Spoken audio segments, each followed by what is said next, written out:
Uma pessoa nunca pensa que poderia estar em um relacionamento abusivo, até que realmente está em um. Se o seu parceiro te critica sem parar, te proíbe de visitar amigos, família, te grita sem motivo, ou até mesmo tira a sua privacidade. Cuidado. O que você está fazendo? Está gravando? Não, Com quem você está falando? com ninguém.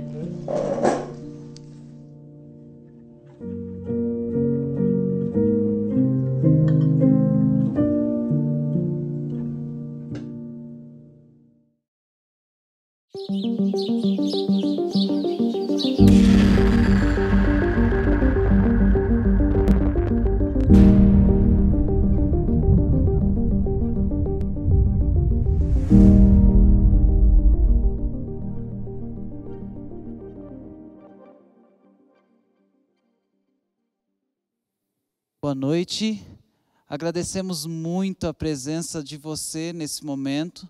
Nós estamos aqui preparando esse material, essa conversa que pode ajudar muito você e a sua família.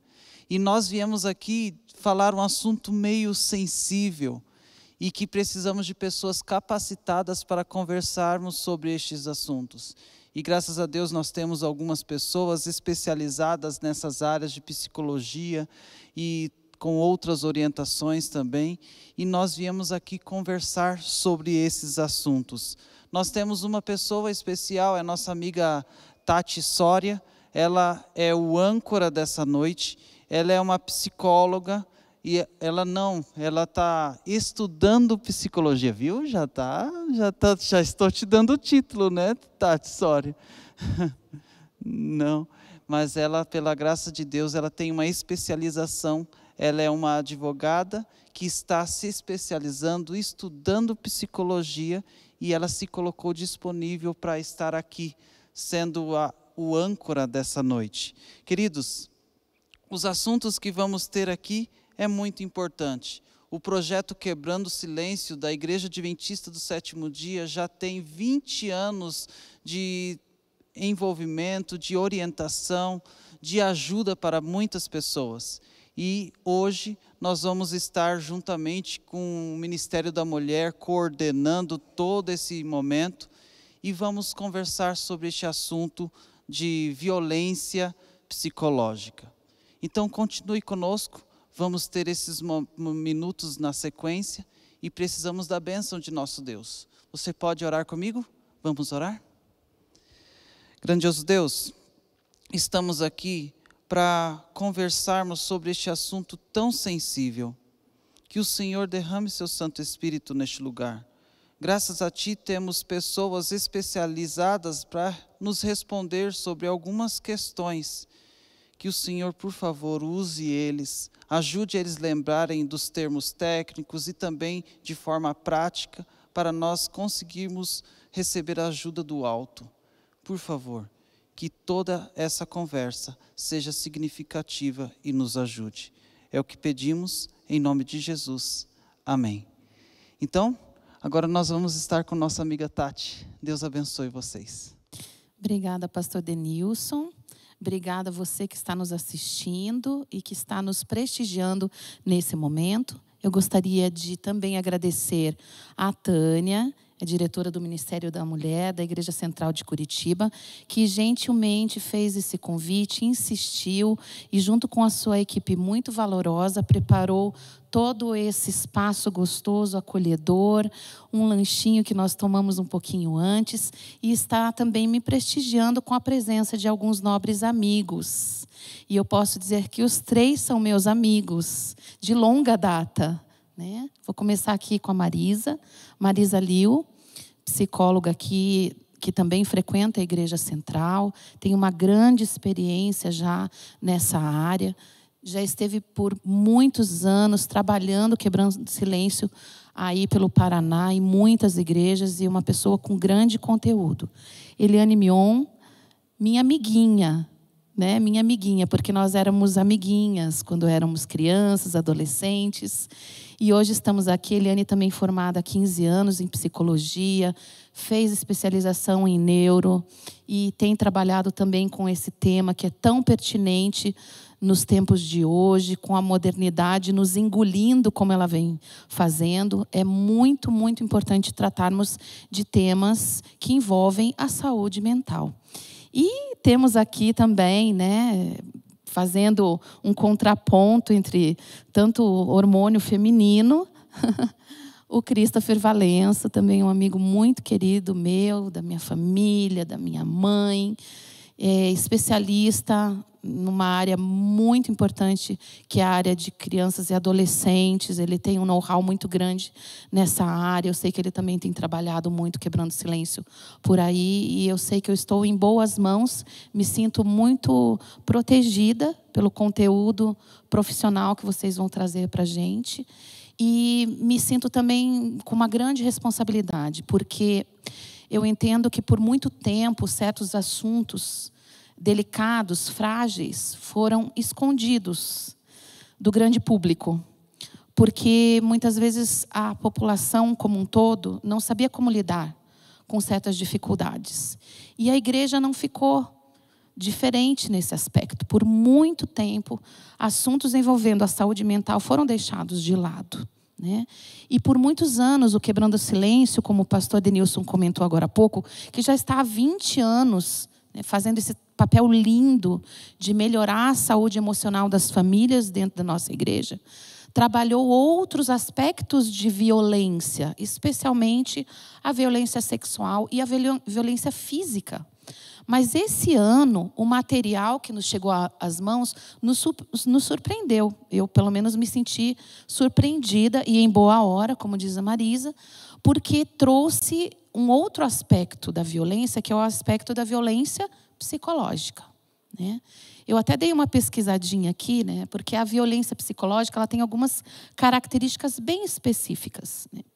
Uma delas é que ela é baseada em ameaças, em manipulações, em constrangimento, em humilhação, em intimidação, em desvalorização e numa vigilância constante da parte do abusador para com o abusado.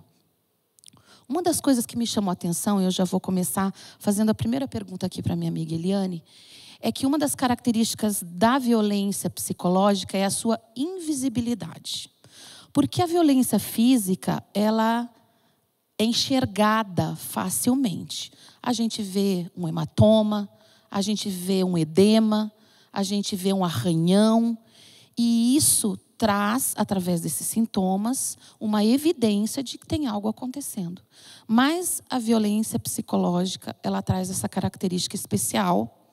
E eu queria perguntar para a Eliane como que algo que não é visível pode afetar tanto a saúde mental de uma pessoa quando ela sofre esse tipo de abuso. Boa noite a todos. Para mim é um imenso prazer estar aqui com vocês. Para mim é uma gratidão, uma oportunidade muito boa. Obrigada. Respondendo essa pergunta, eu fico pensando em dois exemplos que me ocorrem agora de coisas que também são invisíveis e extremamente incríveis e potentes. Por exemplo, o vento e o Espírito Santo. Imagine a força dessas duas coisas. E se a gente pensar que a violência emocional e psicológica também é invisível, ela também tem essa força e pode devastar realmente a vida de uma pessoa. E muito interessante a tua introdução, Tati, mas olha que interessante, os dados também mostram para a gente que a violência emocional e o abuso psicológico, ela antecede a violência física. Então, sempre começa pelo abuso emocional e psicológico e depois vai indo para o abuso físico. Então, a gente sabe que, estatisticamente, também o abuso emocional e psicológico é muito maior do que o abuso físico em si. E olha que importantíssimo realmente a gente falar sobre esse assunto. Assunto como esse deveria ser feito, inclusive, nas escolas, para as pessoas aprenderem a olhar exatamente se eu sou o vilão ou se eu sou a vítima. E ali, a partir dali, entender quais são os critérios, tanto do abusador quanto do abusado, e parar.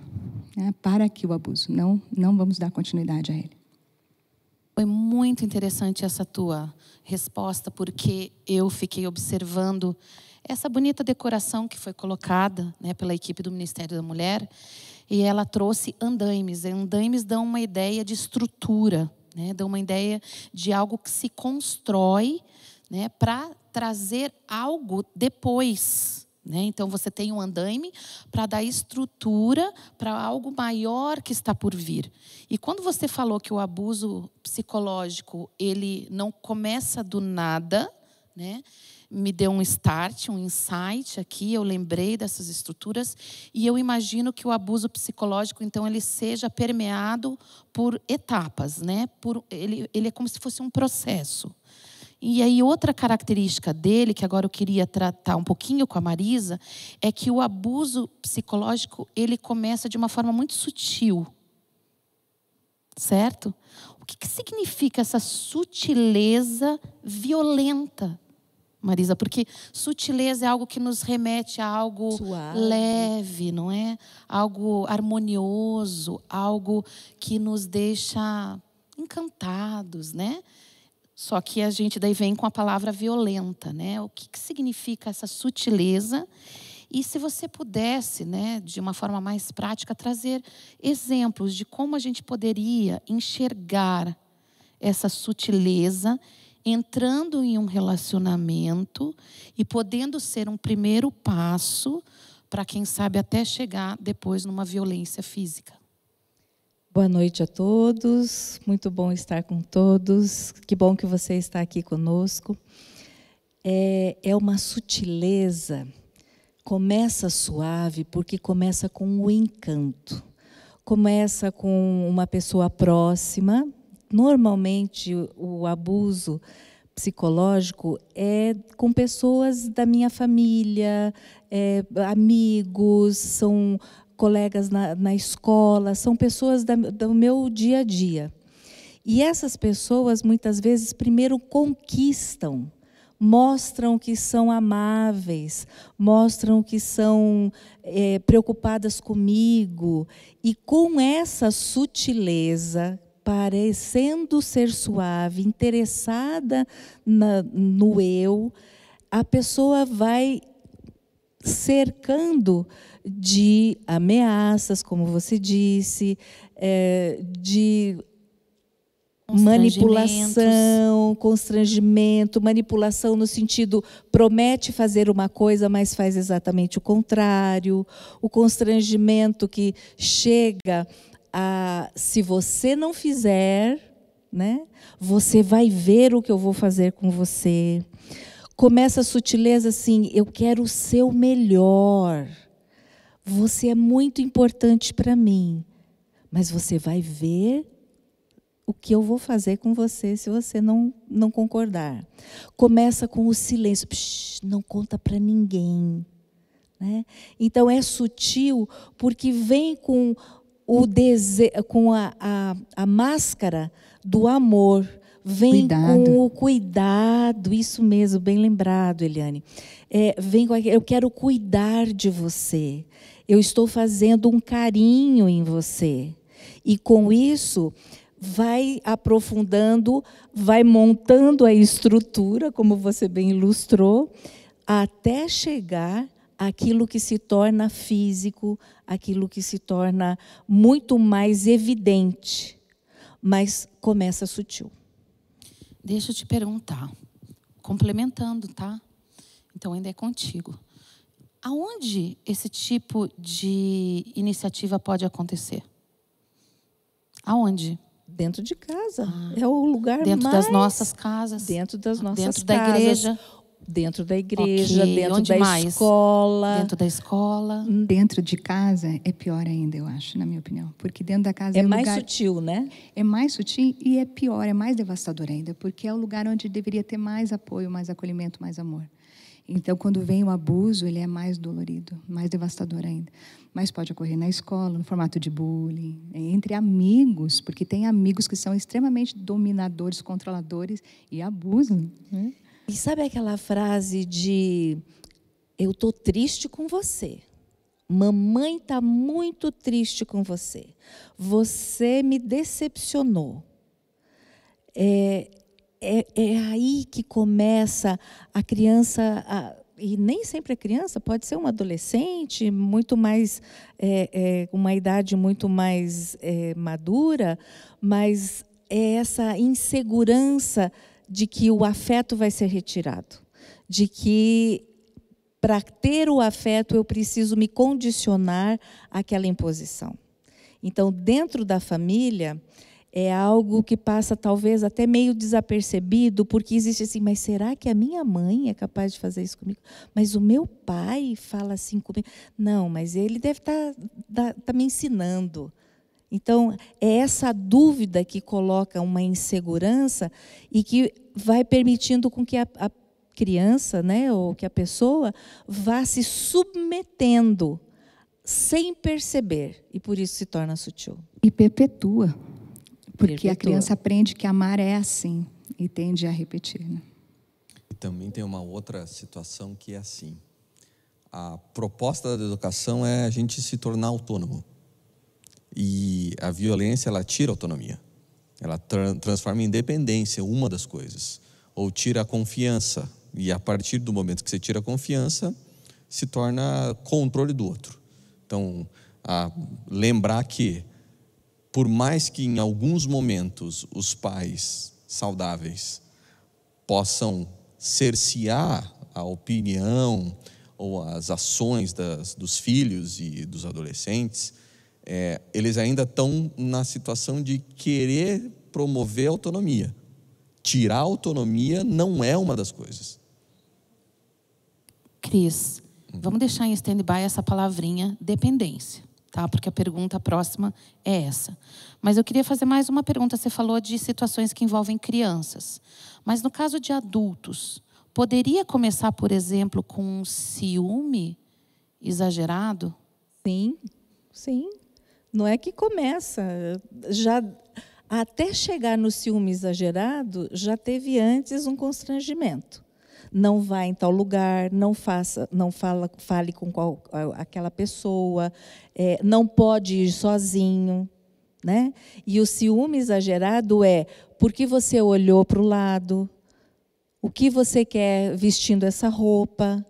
Então, todo o controle, como o Christopher falou, é exatamente para você você não é mais você. Você é aquilo que eu quero que você seja. Uhum. Você também vai guardar isso aí. Você não é mais você. Porque mais para frente a gente vai tratar um pouquinho disso. Cris, eu trouxe uns dados aqui para a gente falar um pouquinho sobre dependência, tá? Bom. A população brasileira acima de 18 anos, numa pesquisa que foi feita em 2019, ela é composta por em torno de 160 milhões de pessoas. Dessas, foi feita uma pesquisa e se evidenciou que, numa amostra de 108 mil domicílios, ou seja, bastante gente, tá? Quase 30 milhões de pessoas desses 108 mil domicílios tinham passado por algum tipo de agressão nos últimos 12 meses. Então, agressão, 30 milhões de pessoas, ok? Quase 8 milhões passaram ou por violência física ou por violência sexual. E pasmem, 28 milhões sofreram de violência psicológica. Então, o que eu entendo aqui? Se a agressão, numa pesquisa, ela está separada da violência psicológica, talvez eu esteja errada, mas se eu tiver, você pode me corrigir. Me parece que a agressão é uma coisa pontual. Tá? Eu fui agredido e isso não se repetiu.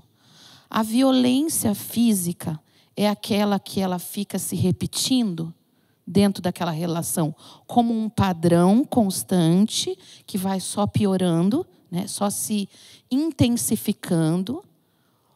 Ou não tem nada a ver isso que eu estou falando? Não. Tem a ver, só que a gente tem que lembrar o seguinte: não dá para dividir a questão da agressão física, da agressão psicológica. Não tem como. Né?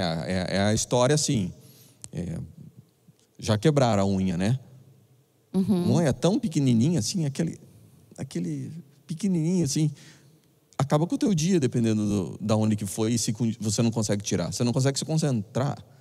E a violência, a violência física, ela pode ocorrer em algum momento, especificamente, e ela está errada do mesmo jeito. De qualquer maneira. Claro. A questão é que, normalmente, ela não fica sozinha, ela não começa com ela. Gosta de companhia, então. Gosta de andar em bando. Eu gostaria de complementar. A violência física, ela sofre um ciclo. Ela começa com abuso psicológico, por exemplo, muito ciúme, brigas. Ela vai para o segundo passo do ciclo, que é a violência em si. E a terceira parte do ciclo é os pedidos de desculpa, nunca mais vou fazer isso. A manipulação. O sedutor ou sedutora, né? Também Claro. temos casos de mulheres assim que agridem. E nunca mais vou fazer isso, vou ser a melhor pessoa possível. A pessoa acredita porque quer acreditar, né? Claro. Por N motivos. E entra daí de novo no primeiro, segundo e terceiro e vira o ciclo. Esse é o ciclo da violência física. E está embutido ali a violência emocional, psicológica. E você falou de, por N motivos, a vítima continua a acreditar e perdoa. É porque ela já está minimizada. Sim. Ela já não tem mais segurança se o que ela pensa é correto. Eu usaria... Porque já minou. Eu usaria o termo despersonalização. Exatamente. Ela vai se dessubjetivizando, né? Ela vai perdendo o senso de subjetividade, quer dizer, o que eu quero, o que eu gosto, quais são os meus valores, os meus princípios, os meus projetos, né? Que é algo muito importante para o ser humano. Ele se entender como um indivíduo separado deste marido, separado desta esposa, separado deste pai, desta mãe, ou desse círculo familiar que me comporta, né? E o interessante, estava até pensando, né? Uma maneira de comparar um ácido. Quando a gente joga um ácido, se jogarmos um ácido nesse tapete aqui, né? O ácido vai corroendo, ele não destrói de uma vez, ele vai aos poucos, né, minando e comendo, assim, né? Minando. Então, a violência psicológica é um ácido que vai corroendo o eu, a personalidade, essa pessoa que eu sei que sou e que estou constantemente evoluindo, crescendo, mas eu dou um passo, o abusador vem e destrói. E destrói mais do que o passo que eu dei. Ele destrói aquilo que está antes do passo. Então, quando eu vejo, eu não sou mais eu. Eu trouxe... Desculpa, pode falar. Isso quando não tem a questão até de um fenômeno psicológico que chama-se gaslighting, que é quando o agressor faz agressão, e quando a pessoa que está sendo agredida vai se colocar, ele pega e faz um jeito de dizer assim, não, eu não fiz nada disso. Você tem certeza que fui eu? E é um processo que, além de agredir, tira até a possibilidade da pessoa, tipo, não, mas você fez isso para mim. Sanidade, né? Sanidade. Será que eu estou louca? Será que... Exatamente. Né? E aí é mais uma situação de manipulação completa. Eu queria comentar que eu trouxe para vocês, e vai ser projetado aí para vocês verem, 2 imagens da neuropsicologia que mostram que a pessoa que se coloca numa situação de abuso, ela tem diferenças cerebrais. A neuropsicologia encontrou diferenças cerebrais nela. Então, vocês estão vendo o córtex cingulado anterior e a ínsula anterior dorsal. Então, as imagens de cérebro e da neuropsicologia mostraram que a pessoa tem diferenças cerebrais nessa corrosão aí toda que a Marisa estava falando, ela está predisposta. E eu gostaria, não sei se a gente pode entrar agora, nos sintomas que vão a gente poderia comentar agora nos sintomas que vai fazendo essa coesão. Acho que seria interessante a gente falar um Vai pouquinho. indicando. Só um pouquinho, deixa só o Cris complementar, porque quando eu trouxe os dados, era para a gente falar um pouquinho sobre aquilo que embasa a violência psicológica, e a gente trouxe duas questões que eu comentei com você um pouquinho ali antes, que é a questão da dependência, né? Você tinha usado essa palavra, pedi para você guardar para a gente voltar. Uma pessoa abusada, ela se sente dependente emocional ou até um dependente financeiro do abusador. São duas bases bem fortes, né? Da violência psicológica, a dependência emocional e a dependência financeira? Sim, porque você tira a autonomia de novo, né? Você tira a possibilidade, então, vamos lá, num casal, em que um dos dois seja o provedor ou o provedor principal, você tira a possibilidade disso e cria outras formas de manter naquela situação, de deixar a pessoa sem a oportunidade. E muitas vezes as pessoas pensam assim, aquela história e desculpa o termo, mas a mulher de bêbado, que sempre volta para ele. Muitas vezes as pessoas fazem o julgamento de achar assim, nossa, mas como é que volta depois de apanhar? Não acredito, como é que... E muitas vezes não conseguem perceber que tem ali anos e anos, às vezes, de privação financeira, privação ou impossibilidade dessa pessoa conseguir crescer profissionalmente, conseguir lidar ou ganhar o seu próprio ganha-pão. E aí, muitas vezes, você tem ali, vamos colocar uma mulher que foi cerceada, não pode estudar. Parece meio arcaico, mas existe muito. Existe. Ela acha que não pode estudar. Sim, mas assim, dentro... Na realidade dela é isso que está acontecendo. É isso que está. E aí ela tem os filhos e dela pensa assim, tá, o que eu faço? Cris, você sabe que eu ouvi pelo menos umas 2 ou 3 vezes, na minha experiência de vida, pessoas me falando isso. Eu não posso sair dessa relação porque eu não tenho a quem recorrer. Eu não posso voltar para de onde eu vim, porque eu não tinha estrutura financeira, eu não tenho pais que possam me acolher, eu vou ter que ficar aqui. Eu escutei isso algumas vezes já. Então, isso acontece muito mesmo. Sim. Pensei que era algo esporádico que eu tinha ouvido. E é mais interessante porque a gente pensa assim, um é o provedor, ele ou ela, e o outro é o dependente financeiro. Mas eu quero colocar aqui um exemplo. Eu já atendi um casal que ele era o provedor, mas ele era o abusador. E ele impunha a esposa que, para demonstrar amor por ele, ela precisava contribuir pagando algumas coisas. De outras formas. De outras formas, mas também financeiramente. Também financeiramente. Então, assim, o salário dele era 4 vezes o salário dela, né? Ele cumpria as funções de provedor, mas ele gastava muito mais do que ele mesmo dava conta de pagar. E aí ele gastava com ele, consigo mesmo, não com a casa. E aí ele pedia, né, ou impunha que ela, com o salário 4 vezes menor que o dele, pagasse o cartão de crédito, fizesse empréstimos no nome dela. Então, isso tudo mostra assim... E por que ela fazia? Complementar patológico. Porque a dependência... Assim, ele vai continuar me amando. Assim, ele vai entender que eu o amo. Então, essa dependência não necessariamente é porque ela precisa de casa, de comida, de financiamento, né, de dinheiro. Mas ela depende do afeto.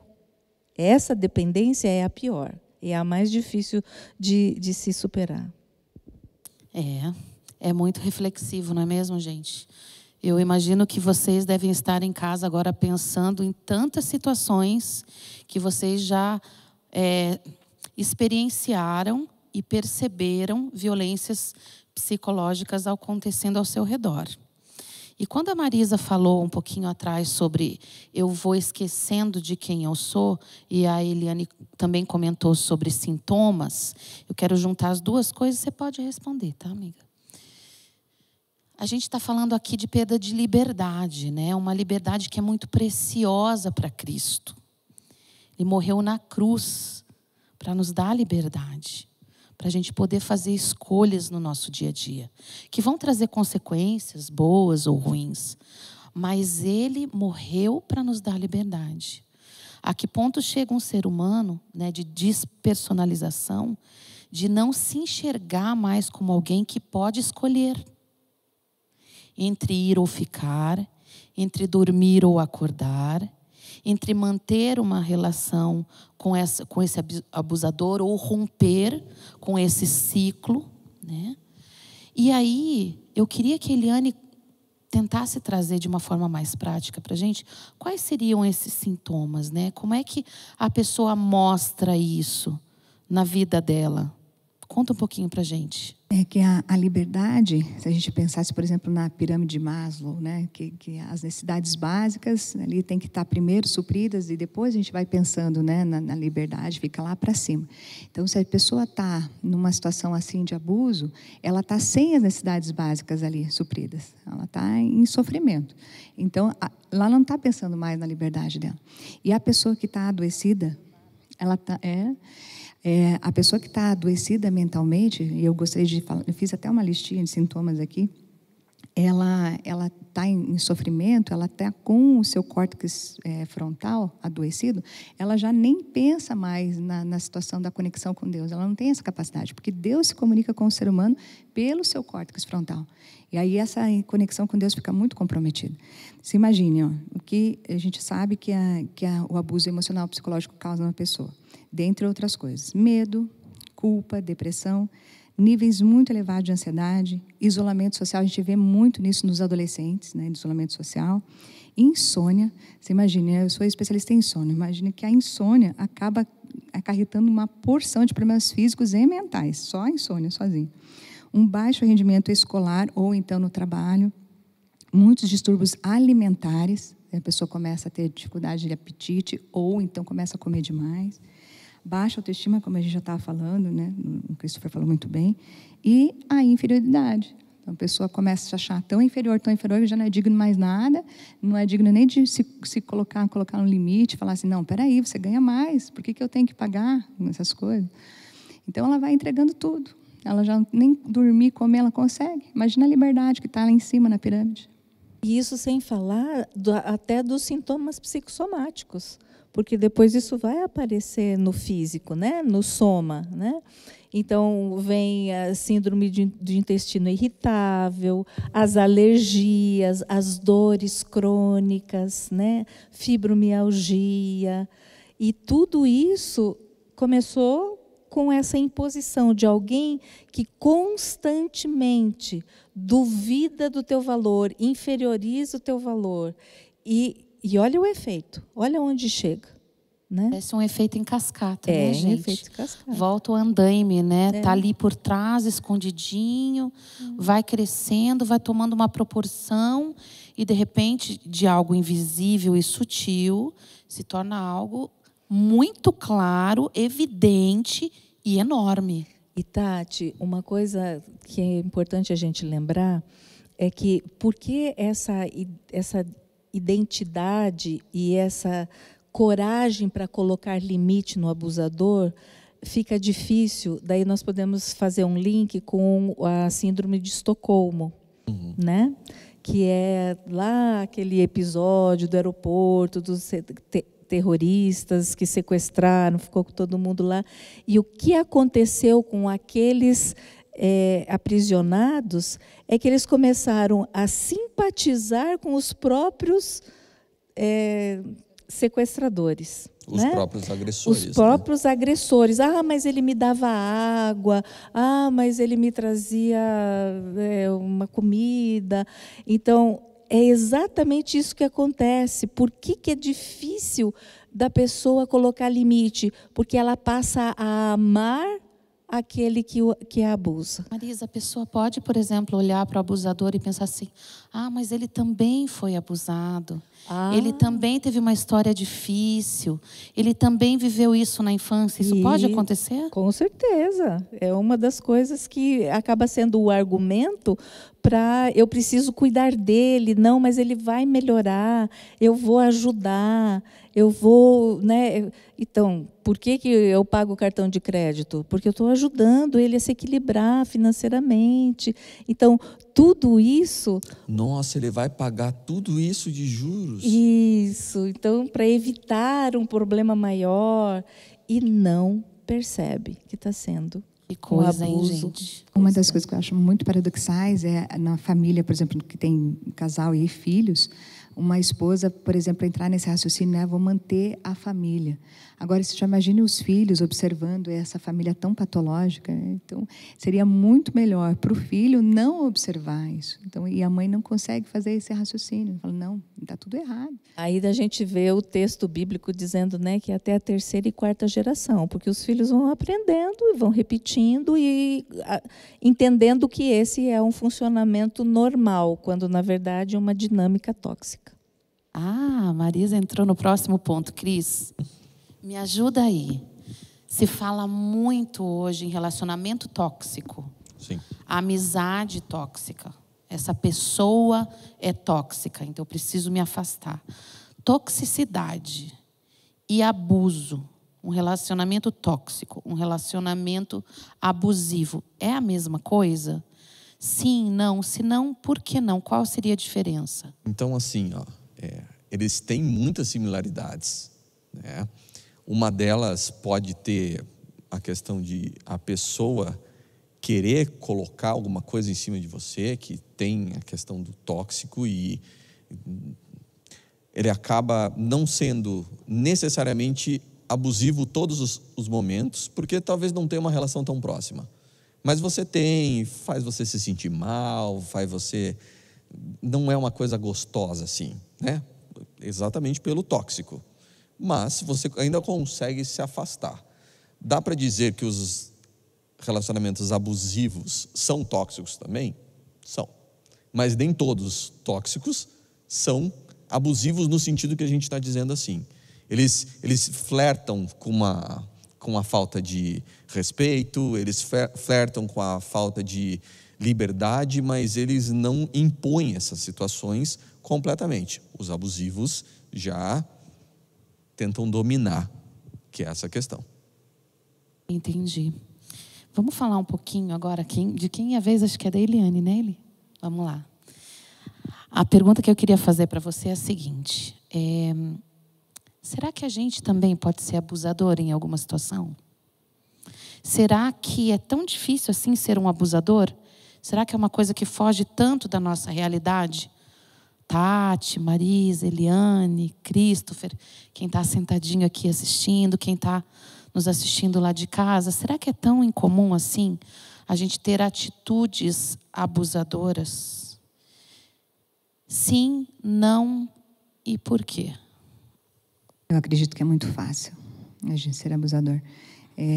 Vai muito da nossa consciência, de alguns momentos fazer autorreflexão e falar assim, opa, que momento que estou errando aqui.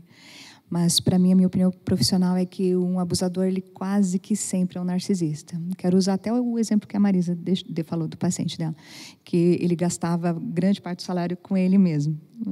Então, eles são muito narcisistas. O abusador é muito narcisista. Primeiro, você veja a incapacidade que ele tem de reconhecer o sofrimento do outro, de pedir desculpa. Ele é o mais inteligente, o outro não. Os bens dele são os melhores, os objetos dele são melhores, do outro não. Você imagina, conviver com um narcisista é uma autoanulação, porque o ego dele é tão inflado que o outro tem que se anular para conseguir conviver. Aí já começa o abuso. Em que situações a gente poderia cometer isso no dia a dia? Eu tenho falado muito nesses Quebrando Silêncio que eu fui convidada para falar, e principalmente para ver se a gente consegue, de alguma forma, atingir os adolescentes. Você imagine uma menina adolescente que arruma um namorado. para usar como exemplo, para tentar prevenir, né? Arruma um namorado, e esse namorado já começa a olhar a rede social dela e fala assim, quem que é esse aqui? Exclui. Quem que é esse aqui? Ah, é meu primo, exclui. Então ela começa a não poder nem se relacionar nem com o primo, tem que excluir tio, imagina, um adulto, né? Nem é nem da idade. Isso acontece, né, Christopher? Isso vejo bastante no meu consultório. Isso. Me dá as senhas, todas as senhas, até de banco, ela é totalmente controladora. A pessoa né, tem que atender o telefone para dizer o que é que está comendo, onde está. Atrasou 10 minutos. Percebeu isso, acende o sinal de alerta. Para. Só um pouquinho. Você falou uma coisa bem interessante e que me fez pensar. Quando a gente fala assim, ofende alguém, e ao invés da gente refletir e assumir a nossa responsabilidade, a gente olha para a pessoa e fala assim, é só uma brincadeira. Pode ser um ato abusivo? Abusivo é um ato abusivo? Ou se é. É só falar assim, nossa, Marisa, o seu casaco é 10 pilhas. E aí, né? Puxa, eu gosto tanto da cor viva. Ai, é só brincadeira, estou brincando.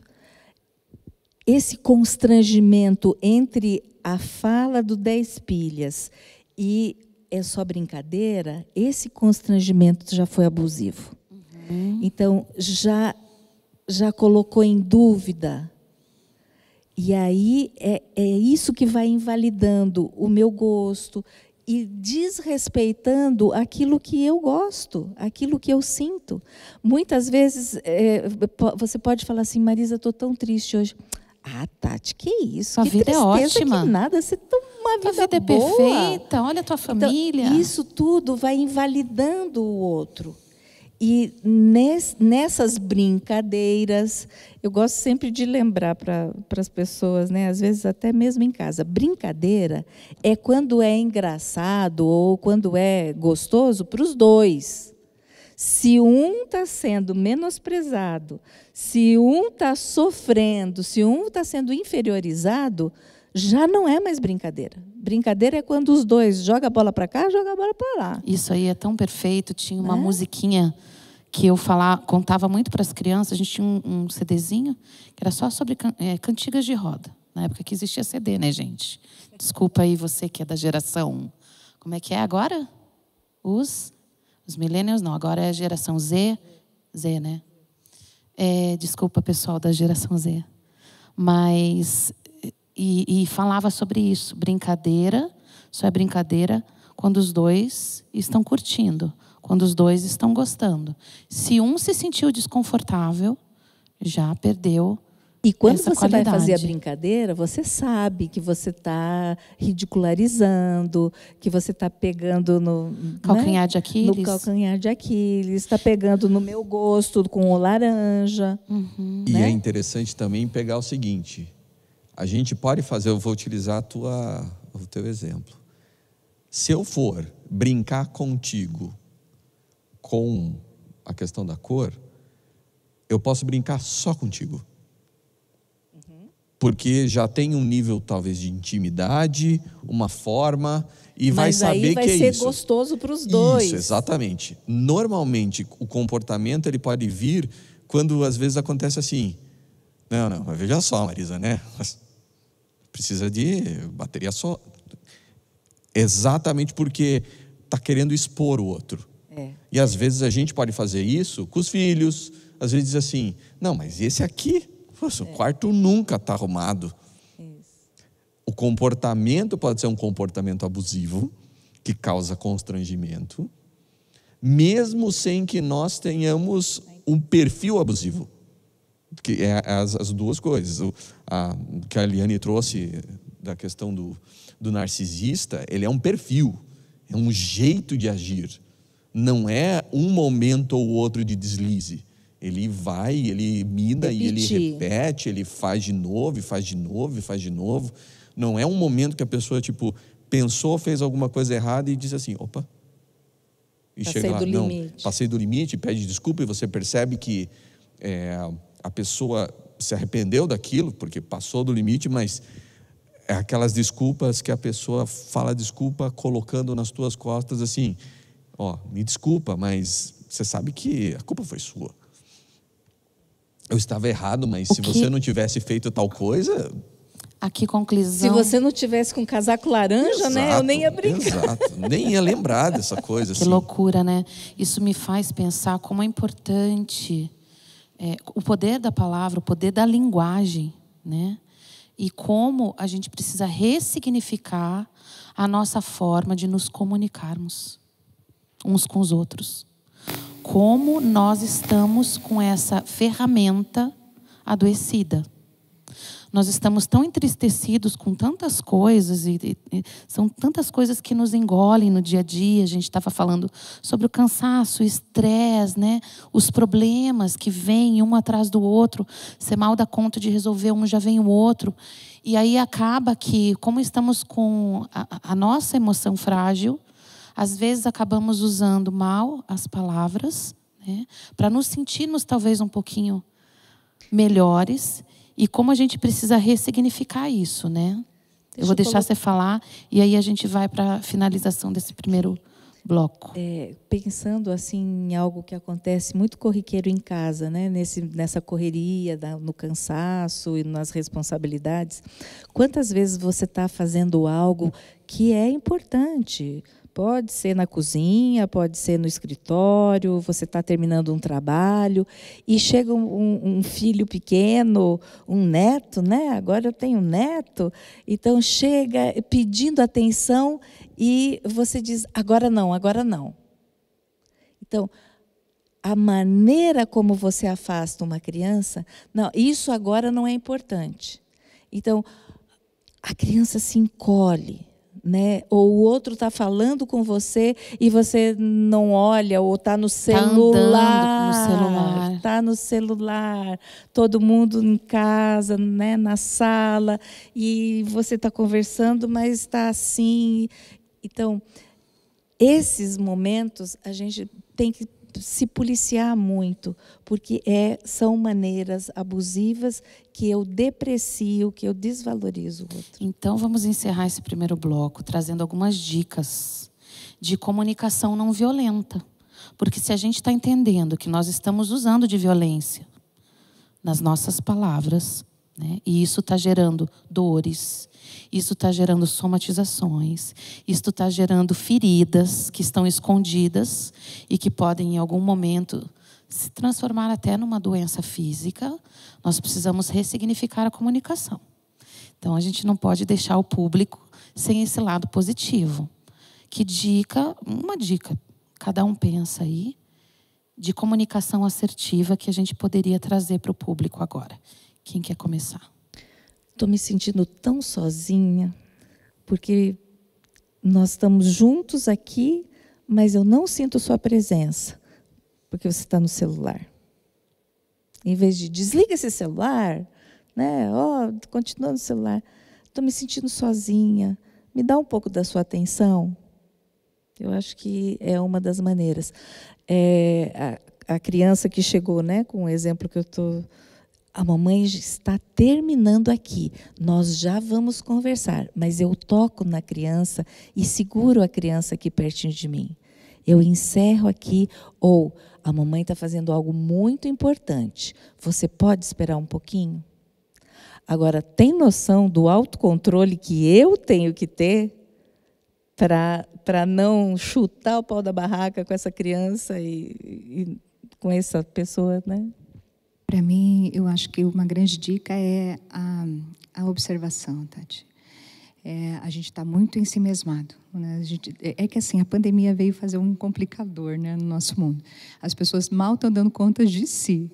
Então, a gente olhar para o outro está sendo mais difícil, mas a gente tem que fazer um esforço nesse sentido. Se a gente começar a observar o outro, a gente vai entender qual é a maneira do outro entender o amor. Quando o Christopher estava falando, estava pensando, né, nas linguagens do amor. Então, para uma pessoa falar da blusa, tiraria de letra, não está nem aí. Para outra pessoa, aquilo ia doer tanto e nunca mais ia usar aquela blusa. Então, a gente tem que olhar para isso com muito cuidado. Para quem convive comigo na mesma casa, meu grupo de amigos, quem trabalha comigo, qual é a forma que eu devo abordar? Cada um é personalizado. É personalizado, como que é a Tati, como que eu devo tratar ela, o que machuca ela, o que não machuca, como que eu posso brincar, como que eu não posso. A gente tem que ter essa sensibilidade, esse é um novo olhar. Muito bom. Cris? Uma das coisas que a gente pode fazer na comunicação que seja muito assertiva é você saber o que você quer dizer. E você saber o que você quer dizer é tão importante, tão importante como o que você vai dizer. Porque você precisa saber o que você está querendo dizer para aquilo. E aí, sabendo o conteúdo, como a Marisa acabou de falar ali, você adequa a forma. É na forma que a gente perde muitas coisas. O jeito, o tom de voz, você pode falar diversas coisas com as mesmas construções de palavras, mas de um jeito muito assertivo e carinhoso, e outro completamente. Só um pouquinho, eu já vou falar contigo. Só um pouquinho, já vou falar contigo. Muda tudo, né? A metacomunicação, né? Aquela comunicação que não está na construção das palavras, mas no jeito que a gente está falando. É que entre o começo da palavra e o final da palavra, existe um mundo inteiro que a rodeia. E se a gente parar para pensar nesse mundo inteiro, antes de usar a palavra, que é o que você falou, reflita se o que você está falando é o que você quer dizer. Primeiro porque as palavras não voltam. Né? E depois os efeitos podem ser muito danosos. Essa é a primeira questão. E segundo, você vai ter responsabilidade sobre isso que você está falando. Você está disposto a assumir? E é interessante assim. As pessoas às vezes pensam, mas dentro do abuso, aquele que é feito de forma repetida, quando o abuso é físico, ele deixa a marca visível. Quando o abuso é psicológico, ele não deixa a marca visível. Ele deixa a marca invisível. O interessante é que, a partir de 2021, se você faz uma denúncia, a responsabilidade por correr atrás disso torna-se do órgão competente. Então, se você vai lá no Disque 100, Disque 180, Conselho Tutelar, Delegacia da Mulher, quem é o responsável por criar a prova e correr atrás não é mais a vítima. É o próprio poder judiciário que vai atrás, é o Ministério Público que vai atrás fazer isso. Isso é importante porque muitas vezes as pessoas dizem assim, eu vou fazer a denúncia e não vai acontecer nada. Acontecia isso com a minha mãe, acontecia isso com a minha tia, e agora acontece isso comigo, mas veja só, a outra lá teve que aguentar porque fez a denúncia e não aconteceu nada. O legal é que a partir de 2021, isso agora se torna competência de outro órgão. Perfeito, Cris. Não podia ter encerrado de melhor forma. Se você está vivendo algum tipo de violência psicológica ou está olhando ao seu redor, está percebendo que pessoas muito especiais, que são incríveis e não estão mais se percebendo como pessoas incríveis, denuncie. Existem órgãos especializados nessa matéria. Como o Cris falou, existe o Disque 100, o Disque 180, existem as delegacias, existe o Conselho Tutelar, existe o Ministério Público, existem os CREAS, uma infinidade de órgãos que estão preparados para atenderem as situações mais variadas possíveis. Estamos encerrando esse bloco, a gente volta já já. Vamos deixar com vocês algumas dicas de literatura que trata da matéria, filmes muito interessantes que também podem agregar, podcasts para você ouvir e entender um pouquinho melhor dessa matéria. Mas não fique mais alheio a essa realidade, porque ela acontece dentro da nossa casa ou fora da nossa casa.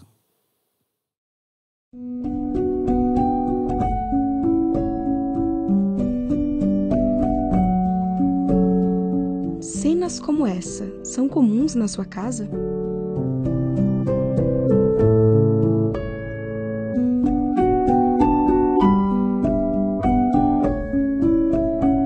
Ou será que o cenário é desse jeito?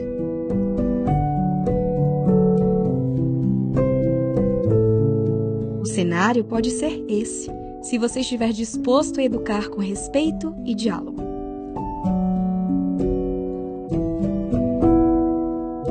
Pais participativos criam adultos seguros e equilibrados, frutos de uma família que vive em harmonia.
O amor não é maligno. O amor não é invejoso. O amor não trata com leviandade. O amor não se ensoberbece. O amor não se porta com indecência e não busca os seus interesses. O amor não se irrita. O amor não suspeita mal. O amor não folga com a injustiça, mas folga com a verdade. Diga não à violência psicológica.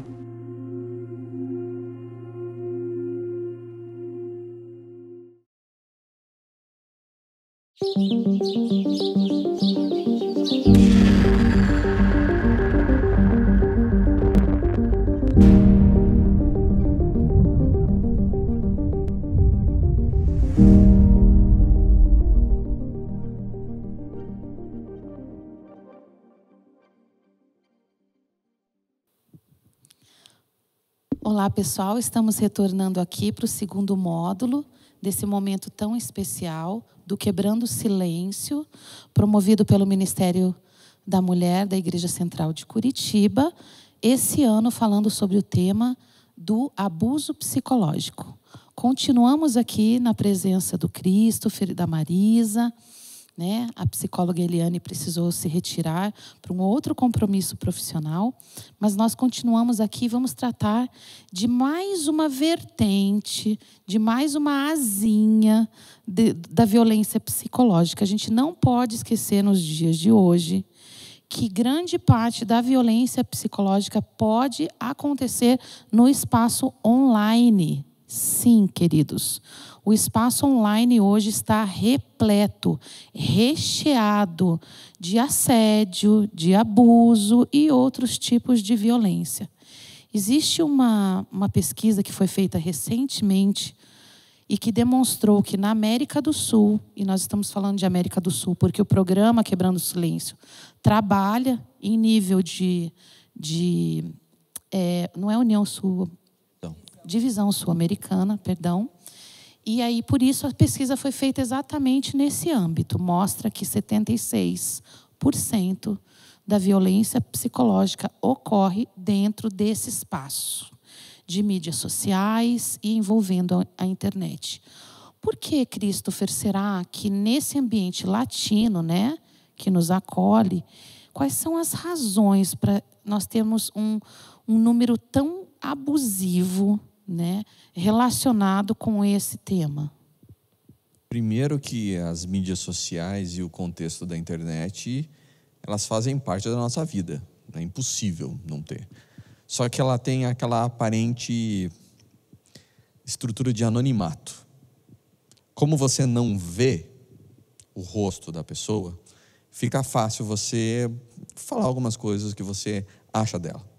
Porque existem algumas coisas que, se nós resolvêssemos falar para algumas pessoas, ou direto, a gente veria a expressão. A gente, às vezes, correria até o risco da pessoa ter uma reação que a gente não espera.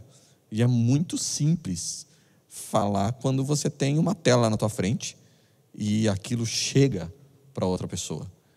E a questão de abrir isso de uma forma tão ampla é porque ela faz parte da nossa vida e as pessoas, elas acham realmente que elas podem passar por isso por cima. Você vê que engraçado, a gente se preocupa com a educação, né? Uhum. Nas escolas, para o aprendizado e para várias outras áreas da vida. Mas parece que o mundo foi acontecendo, a modernidade foi tomando conta, a internet engoliu todo o nosso espaço, né? Inclusive o virtual, especialmente o virtual, e parece que a gente não se preocupou em educar nossas crianças para a vida virtual. Isso faz sentido? Isso em primeiro lugar. Em segundo lugar, será que estaria faltando também algum tipo de regulamentação mais específica sobre essa matéria nos órgãos, né, a que a gente atribuiria essa competência? Porque a gente sabe que todo site, todo aplicativo, ele tem regras de utilização, né? Tem uma forma de cuidar da segurança, existem políticas de privacidade, não é? Mas será que está devidamente regulamentado? Porque se hoje, por exemplo, você entra num TikTok, né, você vê coisas absurdas a qualquer momento do dia ou da noite e sem nenhum filtro.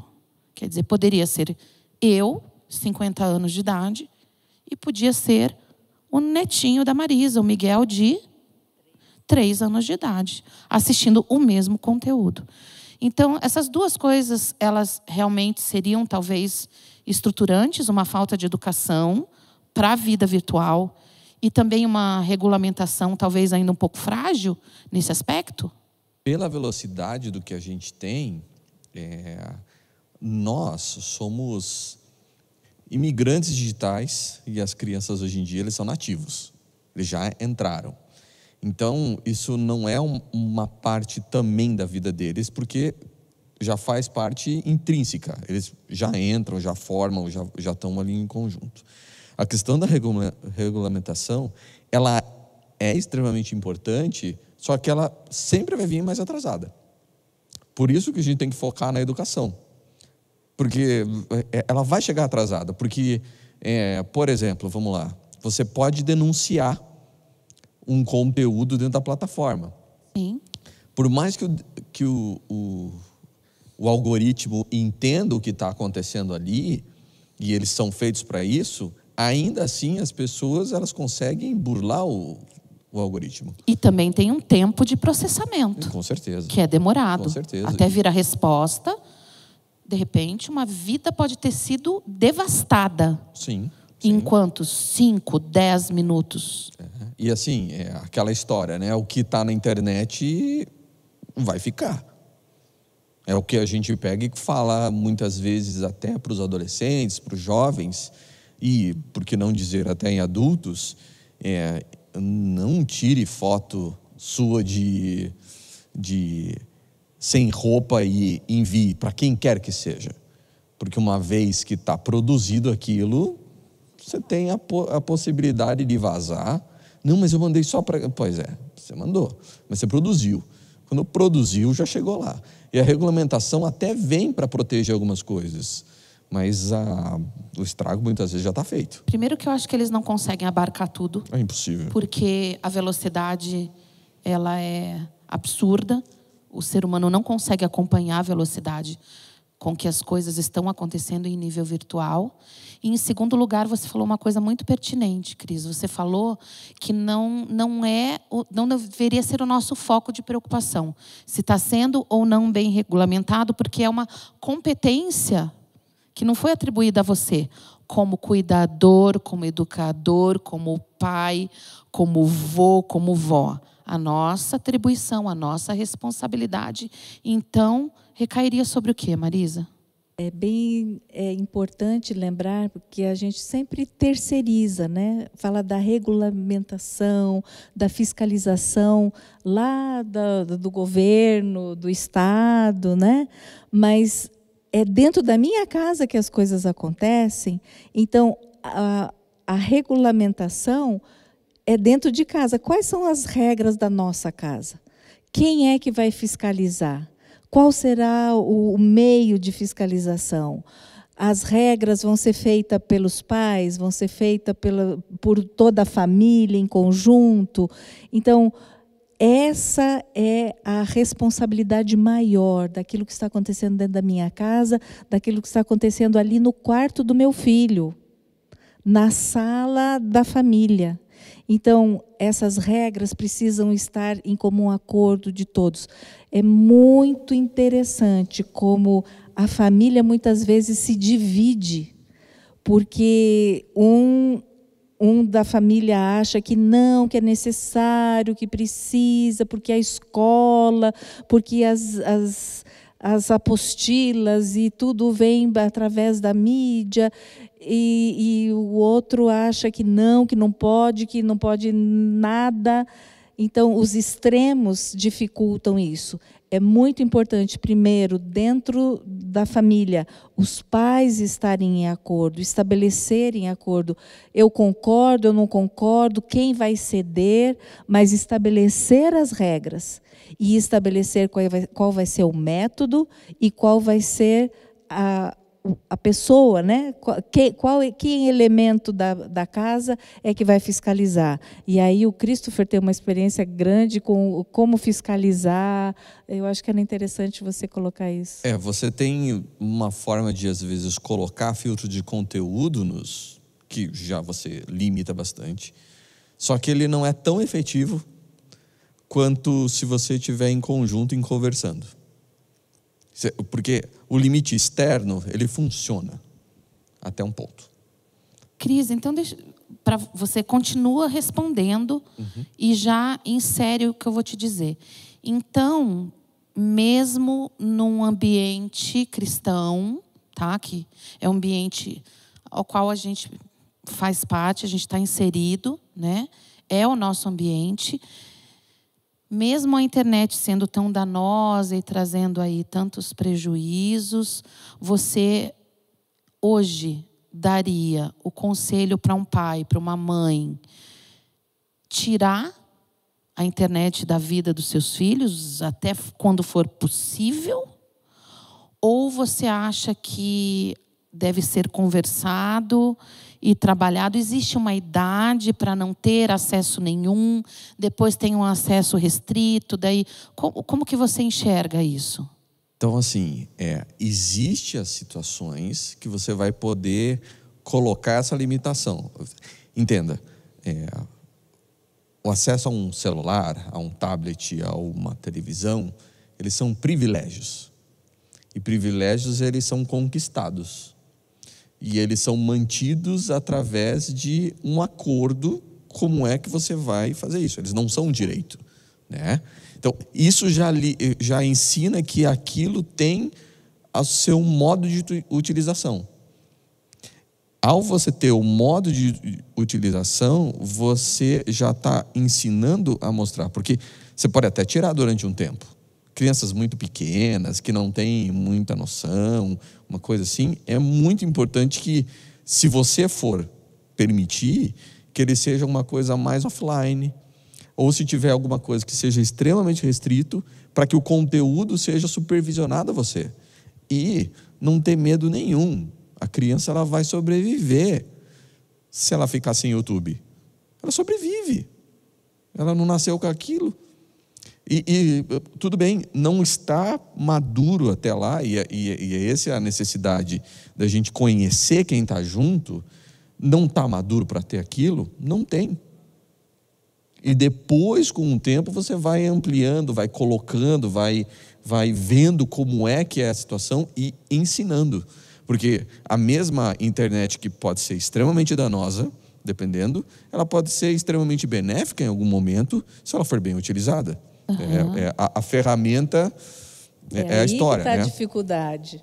Até onde, né, a linha é muito tênue. Sim. E até mesmo da maturidade. Um filho pode ter uma maturidade, o outro não. Por isso que é difícil a gente delimitar uma regra... faixa etária. Né? A gente poderia aqui, vamos ajudar, né, quem está nos assistindo, e vocês têm tanta experiência, e vamos contar aí qual seria a faixa etária que não deveria ter acesso, a que teria acesso restrito, a que teria mais privilégios. Mas como a Marisa comentou, isso depende muito do desenvolvimento da criança, da maturidade da criança, da forma como a criança recebe regras, da forma como a criança recebe o negociar, né? Que isso também vai fazer parte da vida da família com o passar do tempo. Vai chegar um tempo, e eu já cheguei, né, em que não adianta mais você simplesmente colocar regra. Você precisa conversar sobre ela, você precisa ouvir o seu filho. É educar, né? Entender o que ele pensa a respeito. E daí eu queria entrar um pouquinho nessa coisa do modelo parental, né? Você falou um pouquinho antes, Marisa. Se vai ser o pai e a mãe que vão delimitar, se vai ser em conjunto com a criança. Isso mostra muito a qual modelo parental esse casal, ou esse cuidador, ou essa avó, né? Porque hoje a gente tem outros modelos familiares, está atrelado, né? A gente tem aí, pelo menos, eu dei uma pesquisada, 4 tipos de modelos parentais ou maternais, né? Porque existem mães que são sozinhas, viúvas, separadas, e precisam administrar isso também. O tipo permissivo, o tipo autoritário, o tipo negligente e o tipo participativo. Quem quer falar um pouquinho sobre isso? E quais seriam os danos? Naturalmente, você está assistindo e eu estou lendo. E eu entendo, e eu acredito que você que está aí também, entendo que o participativo, pelo menos depois de um tempo, deve ser o mais eficiente, né? Ou é desde bebê? Quais seriam os danos de um modelo parental, por exemplo, permissivo, autoritário?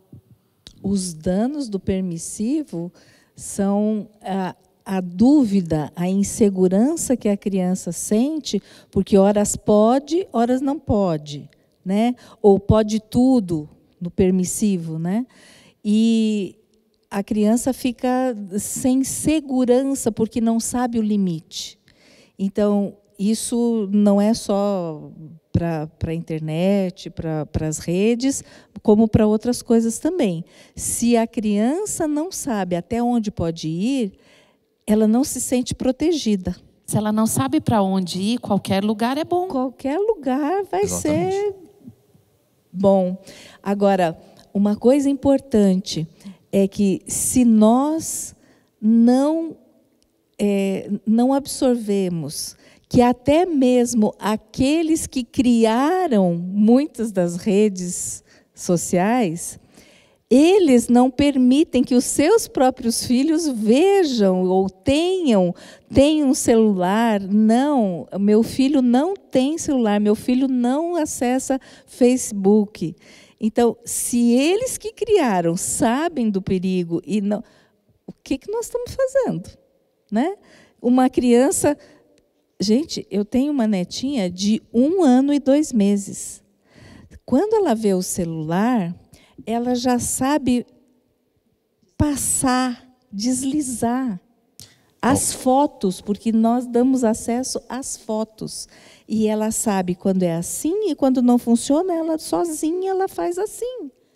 Então, 1 ano e 2 meses. Dá para entender por que aqueles que são os autores de tudo isso sabem até onde essas redes sociais estão influenciando o nosso cérebro, as nossas redes neurais, e aonde isso vai se fixar e impor um comportamento. Até eu queria retomar um pouquinho no outro módulo, nós falamos que os abusos são invisíveis.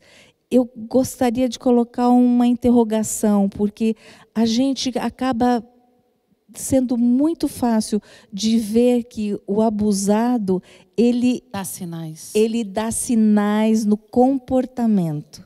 Então, não é tão invisível assim, né? Tem uma parte invisível cerebral, mas aquilo que aconteceu na experiência vivida vai voltar no meu comportamento.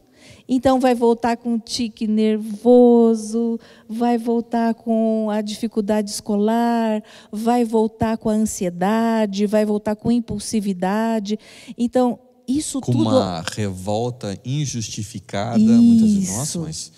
Da onde? Como é que essa criatura está fazendo isso daqui? Opa, às vezes uma timidez exagerada, um ombrinho caído, um olhar perdido, o isolamento, desconcentrado o tempo todo do mundo real. E o quanto as redes sociais trazem o isolamento.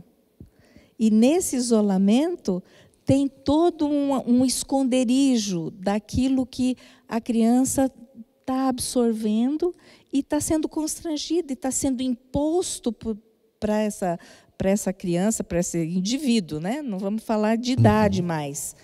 Por esse sistema todo que impõe uma certa frequência, likes, tem que ter tantos likes, senão eu estou me sentindo menosprezado, ninguém me dá like, eu não tenho tantos seguidores. Isso tudo está sendo constrangedor. Mas, Marisa, você falou uma coisa, eu vou só complementar. É um isolamento disfarçado de relacionamentos com certeza múltiplos, concorrentes e superficiais. Muito superficiais. Né? Onde eu não tenho responsabilidade com quem está do outro lado. Eu posso simplesmente desligar e sair. Eu posso falar algo que vai violentar psicologicamente, achando que não vou nem ter um tipo de responsabilização. O próprio bloquear. Eu fui bloqueada, isso me constrange. Nossa, eu não faço mais parte daquele grupo. Então, eu não sou mais aceita. Não sou mais aceita. E isso desenvolve uma linha de raciocínio de baixa autoestima. Ô, Cris, a Marisa falou um pouquinho do tipo permissivo. A gente pode até englobar um pouquinho do negligente ali, um pouco dentro desse permissivo. Sim. Mas tem o autoritário. E o autoritário me preocupa muito, porque nós, dentro da igreja, nós às vezes temos a tendência, por medo, e pelo desejo de protegermos os nossos filhos, de rodeá-los de regras em excesso. Não que as regras não sejam importantíssimas, elas são elementares, mas talvez regras demais, pressão demais, conversa de menos, sabe? Só na base da obediência. Tem que obedecer, tem que respeitar. Isso também não pode trazer dano? Como que você vê esse tipo parental autoritário e que tipo de dano ele pode trazer? O grande problema do estilo parental autoritário é que ele dificilmente é coerente. Porque se ele for coerente, ele não vai ser autoritário. Mas exatamente porque ele está tão preocupado com a forma como está colocando aquilo, ele acaba esquecendo que às vezes tem um conceito, tem uma diferenciação. A regra, ela pode ser respeitada de alguns com uma certa flexibilidade. E ela vai consigo. Eu gosto de fazer a comparação assim. Você tem a diferença entre o osso que está dentro da perna, que permite que você tenha movimento e dá firmeza, e o gesso, que está do lado de fora quando você está quebrado. Se você engessa uma perna, porque o osso não está tão legal. Então, às vezes, em alguns momentos, aí é a autoridade que vai colocar isso, porque precisa. As regras, por algum momento, em alguma situação, com alguma necessidade, se torna ali pontual, que você precisa ficar com aquela coisa mais rígida. E isso não é autoritarismo. Mas o autoritarismo se torna quando você, depois que já está curado, você quer continuar com a mesma forma, com o mesmo engessar. E se você engessar, continuar engessado, você vai atrofiar. E aí, esse é o problema, né? Muito, muito legal esse exemplo do gesso, porque o medo, né, do pai e da mãe, ele pode realmente gerar esse tipo de atitude. E é muito importante a gente refletir, como pais, se nós estamos dando voz aos nossos filhos. Mesmo que eles sejam pequenininhos, se nós estamos dando crédito à dor deles, ainda que seja uma dor invisível, ainda que, ao nosso modo de ver, eles tenham tudo, né? Uma casa, tenham alimentos, tenham roupas, brinquedos e tenham amor. Ainda assim, eles podem sofrer de outras dores invisíveis, eles precisam se sentir ouvidos. Talvez, então, a gente chegue à conclusão aqui que o modelo mais eficiente, e para qualquer faixa etária, seja o modelo parental participativo. Mesmo a criança pequenininha, ela já pode ir sendo inserida nesse contexto familiar de decisão. Vamos dar um exemplo aí. Pequenininha. Miguel, 2, 3 anos. A autonomia, ela é gradativa, né? Você não vai fazer com que uma criança de 6, 7 anos defina qual que é o restaurante que a família vai comer. Sim. Em algum momento. Mas ela pode fazer a escolha entre 2 ou 3 roupas. Sim. Já determinadas. Porque, sabe, assim, tá frio. A gente tá em Curitiba. Tá frio.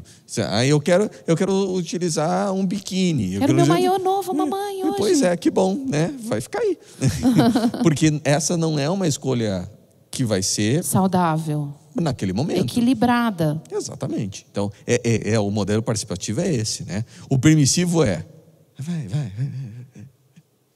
Pode ir. Não quero gastar minha energia com isso, tenho muitos problemas. O permissivo é exatamente o contrário do gesso, né? Exatamente. Então, são os extremos. A perna quebrada e tá... não tá tão ruim. Vai mancando mesmo. E o negligente nem olha. Então, vamos tentar... Isso mesmo, Cris, nem olha. Vamos tentar imaginar, dentro de uma rotina familiar, algumas dicas.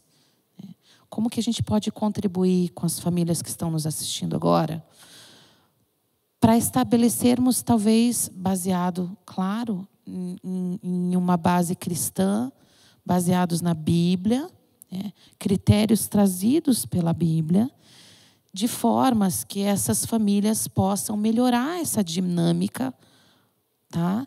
E que eles possam construir, então, relacionamentos um pouquinho mais saudáveis, né? Passo a passo. Que dicas a gente poderia dar?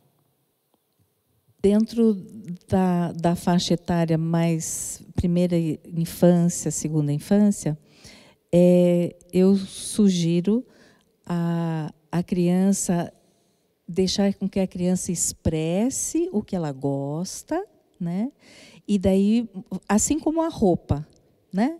Tem esse desenho, porque os pais já selecionaram, ou tem essa e essa música, ou seja o que for na internet, qual você escolhe. Então, quem pré-seleciona são os pais. E a criança vai escolher a partir daquilo. Mas, principalmente, bem o exemplo da roupa, né? Estabelecer tempo. Vai ser antes do banho, vai ser depois do banho, né? Então, vamos tomar banho, depois você vai ver, vai brincar um pouquinho com o joguinho. Os meus netos gostam muito das musiquinhas, né, infantis. Então, quando chega da escola, pode ver o tempo lá, que eles ainda nem entendem direito, mas eles têm 20 minutos que pode ver o desenho. Então, o Miguel chega, se esparrama no sofá e fica assim meio que em êxtase. Por isso, a importância dos pais selecionarem o que ele vai ver, porque aquela cabecinha ali está aberta para absorver qualquer coisa. Se não, até mesmo as propagandas. Meus filhos têm selecionado. As propagandas têm sido porque bem nas danosas propagandas mesmo. Vêm imagens agressivas demais. Às vezes você está assistindo... Eu estava vindo para cá e assistindo um conteúdo relacionado com o tema que a gente ia tratar, e vieram 2 propagandas assim absurdas no meio. A música, a imagem. Então, assim, não chegamos e deixa a criança ali sozinha e a mãe vai para a cozinha, vai, né? Não, alguém adulto tem que estar acompanhando a criança. Tem que estar junto, porque a hora que vem, vai pular o anúncio, tem que ser para já. Então, não é aquela coisa assim... independente, a criança não tem autonomia ainda para isso. Tá, então vamos pensar, Cris, me ajuda agora a construir um modelinho, construir juntos, porque a gente está falando de violência psicológica online, agora nesse momento. Para a criança não se tornar uma abusadora ou não se sentir abusada e permitir e se deixando levar por aquele conteúdo que é abusivo, que é assediador, e que a criança, aos pouquinhos, ela vai se envolvendo tanto que ela já não percebe mais, né? A Marisa comentou um pouquinho como agir com as crianças menores, que é um pouco mais simples, eu diria, né? Mas depende, quando a criança... viu, Tati? Porque é muito fácil você deixar uma criança no sofá e ir cuidar das outras ocupações. É simples na teoria, mas praticar é complicadinho. Porque às vezes vem a criança e vai assim, mamãe, mamãe, mamãe, mamãe, mamãe, vovó, vovó, vovó, vovó, papá, papá. Tá o celular. Tipo... E o marcar os 20 minutos, né, Marisa? Exato. Você colocar o alarme, não... eu vou 20 minutos e daí acha que vai lembrar. Não vai lembrar. Não conta com a sua mente para isso. Coloca o seu alarme, o seu cronômetro, seu timer. Faz ali alguma coisinha meio rápida e, na hora que o timer apontar, cumpre a sua palavra, volta lá e retira, né? Porque é importante você fazer essa diferenciação, essa questão. Você vê quem que está influenciando. A gente fala sempre dos influencers, né? Os youtubers são influencers, se você querendo ou não.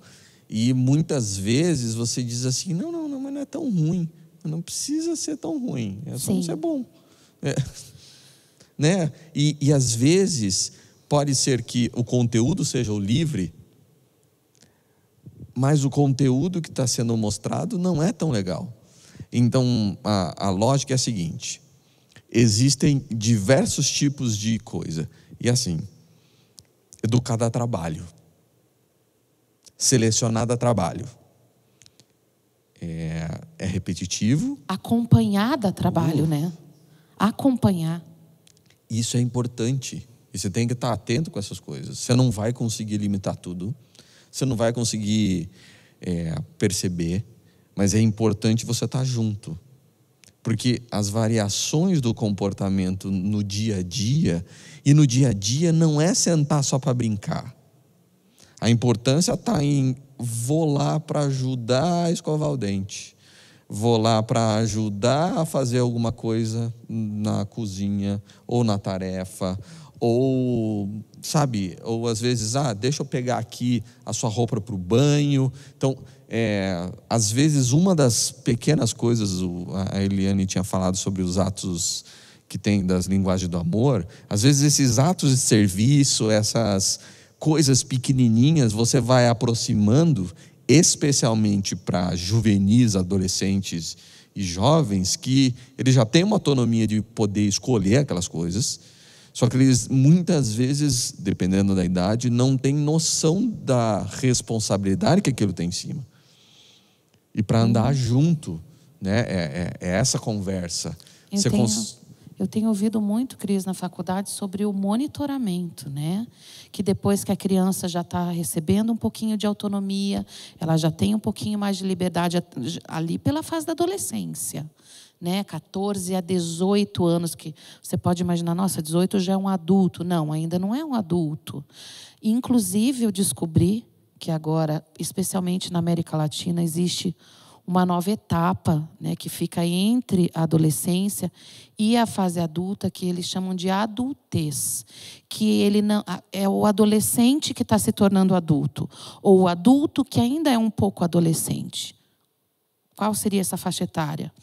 Esse jovem universitário que ainda mora dentro de casa, tá? Então ele já tem uma idade onde ele já pode tomar suas decisões, fazer suas escolhas, mas ele ainda depende dos pais para muita coisa.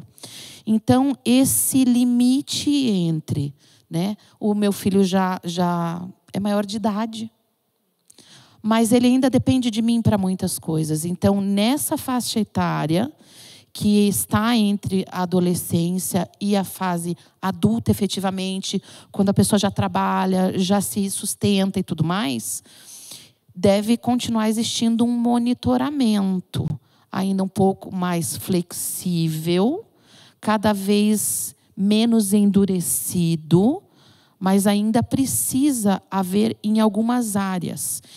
Isso é o que a psicologia do desenvolvimento para a adolescência tem falado. O que vocês acham sobre isso nessa faixa etária? Não precisa, não deve, é importante? Se sim, como agir dessa maneira? A gente tem alguns pontos. Um deles você tem que trazer a responsabilidade a quem tem responsabilidade. Querendo ou não, um adultez que está acima de 18 anos, independente se ele seja responsável de fato ou não, a lei impõe que ele seja responsável. E os pais não podem tirar esta coisa, não podem, vou colocar bem entre aspas isso, aleijá-los. Só que ele tem que entender que existem algumas coisas, ele ou ela no caso, algumas coisas que ele ou ela podem fazer que vão impactar diretamente a família. Certo. E que isso é responsabilidade deles. Então, trazer a esse adultez uma reflexão sobre as consequências das escolhas que eles estão fazendo nesse mundo virtual. E existe assim, vamos colocar numa situação. O adolescente resolveu, sei lá, utilizar uma substância tipo álcool. Beleza? Ele tem autonomia para poder fazer isso. Uma das coisas com que dinheiro ele vai fazer isso? É o dinheiro dos meus pais, mas eles não concordam. Pois mas daí você vai pegar o dinheiro deles, que eles estão confiando para você, para que você faça aquilo que você quer? Então, você quer bancar isso? Então banque tudo. Porque é muito simples você querer bancar uma parte só por conta do teu prazer. Ou querer que eles aceitem simplesmente porque você já tem uma idade e você pode escolher isso. Mas sabe, eu vejo... Então não seria um monitoramento. O monitoramento, ele entra como uma parte importante daquilo que foi construído na família. O adultez também foi adolescente, também foi criança. Então, é aquela família que conversa, que tem momentos de atividades juntos, falando em termos da família que tem, cristã, né? Que tem momentos de reflexão juntos, que estudam a Bíblia, que cantam juntos. Então, esse monitoramento vai ser muito mais fácil lá na fase da adultez. Ah, Marisa, mas eu conheci agora e meu filho já tem 22 anos, já está nessa situação. Nunca é tarde para começar. Mas muita sabedoria, muito joelho no chão, para saber como atrair esse jovem para entender que esse momento é gostoso, que isso pode ser um momento agradável, que deixar o celular na cestinha ali da cozinha para todo mundo na refeição estar trocando a experiência do dia. Então, eu sou válida, eu valido a monitoramento, mas de uma maneira assim responsável, desde os pais, né, se responsabilizarem por promover esses momentos de união. Então, uma construção que vai sendo feita com o tempo. Né? E lembrar que esse monitoramento é muito mais efetivo na conversa com a pessoa. Sim. Porque no elemento... Não é na regra. Não é na regra. Não. Porque a aplicação daquilo com o dia a dia é o que vai ser a diferença. Não é na regra autoritária. É na regra... conversada, trabalhada, de consenso com todos. Uhum. E mesmo que um ou outro não concorde completamente, que entenda que relações... Vivemos em comunidade... exigem respeito. Sim. Então, é o respeitar. Ah, não concordo com isso. Beleza, tudo bem. Mas aqui, nesse ambiente, vamos respeitar isso. Eu entendi, então, que se... essa comunicação boa for sendo fortalecida desde pequenininho.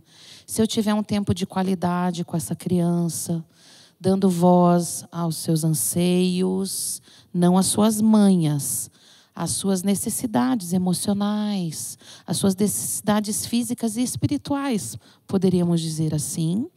Esses fatores de proteção vão construindo um juvenil, um adolescente preparado para fazer boas escolhas online e não chegarem a um momento de serem assediados e permitirem ou se tornarem um abusador que fica covardemente atrás de uma câmera achando que não vai ter essa responsabilidade. É isso.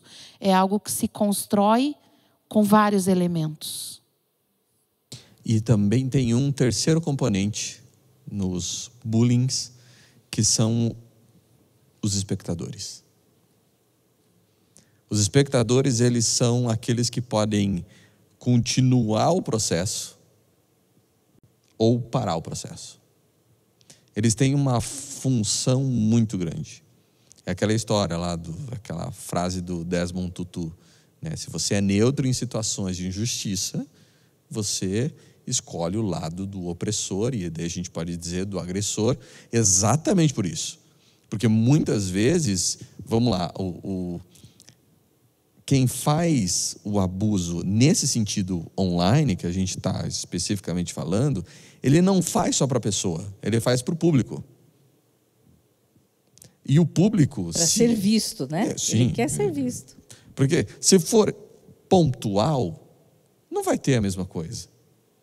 Ele vai fazer para o público. E ao ele fazer para o público, ele esquece que essa situação ele está exposto e que mostra também que as pessoas que estão ao redor, elas estão, querendo ou não mesmo assim, elas podem estar sendo coniventes com a situação.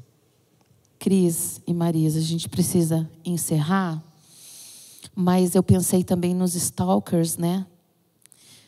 Como os nossos filhos, como essa geração que está vindo, ela está assistindo a vida dos outros, né? Se comparando com os outros, e como isso está trazendo feridas emocionais, baixa estima, insegurança, sensação de rejeição pelo grupo, porque não tem aquele corpo, aquela roupa, não está naquele lugar comendo aquela comida, né? Então, talvez também algo para reforçar essa identidade do adolescente, do jovem, de que é bom ser diferente, que ninguém precisa ser igual a ninguém, né?